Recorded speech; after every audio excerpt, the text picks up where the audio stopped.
เอาสองคนนี้คือสนิทสนมกันแท้ พอดีไอ้กับดาวเป็นแฟนกันนะก็เลยไปรับดาวมาเฮ็ดเวียก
ในที่สุดเราก็ได้มานั่งเล่นกัน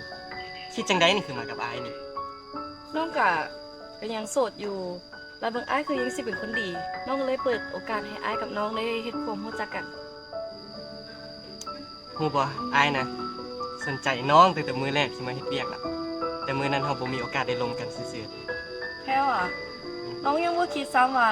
อ้ายสิมาสนใจน้องๆตอนนี้เราก็รู้จักกันมา4เดือนกว่าละ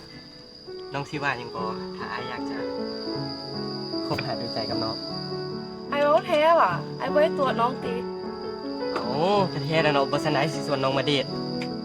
แล้วเอ้ยมุกเด้มุกไอ้ก็เคยบอกเลยดิเราเป็นแฟนเก่าตอนนี้เราก็เป็นหมู่กันแล้วสำคัญอยู่ที่น้องนะตอนนี้น้องสิคิดจังใดกับไอ้อืมซั่นก็ได้ซั่นเฮาก็ลองมาคบกันเบิ่งงั้นกินข้าวกันเดี๋ยวไอ้ตักให้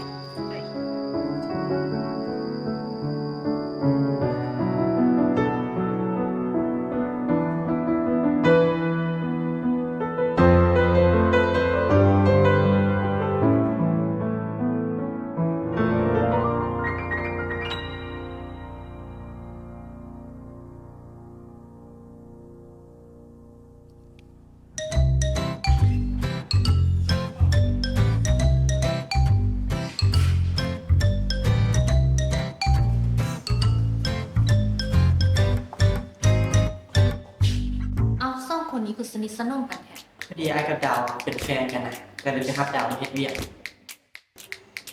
อ๋อส้มพรแหละ ดูแลดาวให้ดีเด้ออย่าเฮ็ดที่คนเก่าที่เพิ่นผ่านมา แน่นอนไอ้สิดูแลดาวให้ดีก็คนเก่าๆพันไปดาวไปเฮ็ดเวียกเดี๋ยว เด้อเอ้ยมุกไปกันเด้อ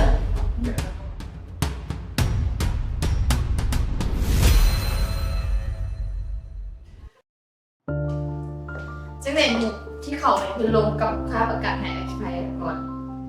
เป็นยอดลูกค้าเลยนะนี่บ่ได้มีปัญหาหยัง เขาว่าแล้วก็ต้องเฮ็ดได้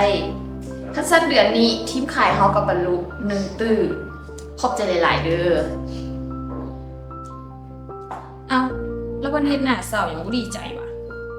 มันดีใจมันก็ดีใจอยู่ดอก แต่มันก็ บ่ว่าเรื่องวัดสิบ ว่าสิมีแฟนใหม่แล้วเด้ ไผที่ว่าสิบยังมาเป็นแฟนที่ผ่านมาก็เห็นเราลงลิ้นซื่อ ก็ถามเอาเด็ก ๆฮะอีหลีวะอย่าบอกเลยว่าเพิ่นเสียดาย มันก็บ่ฮู้นะ แต่ได้ยินว่าสิมีแฟนใหม่ ความรู้สึกมันก็รู้สึกแปลกๆอ่ะ ผู้ชายนะมีเป็นล้านคนมาจีบเพิ่นก็บ่กระหลายมันก็ลองเปิดใจให้คนอื่นแน่ กับพวกนั้นเขายังบ่เจอเธอเด้ตอนนี้พ่อตั้งใจเฮ็ดเวียกเพิ่นซะ ก็สักกะแล้วแต่เพิ่นซะ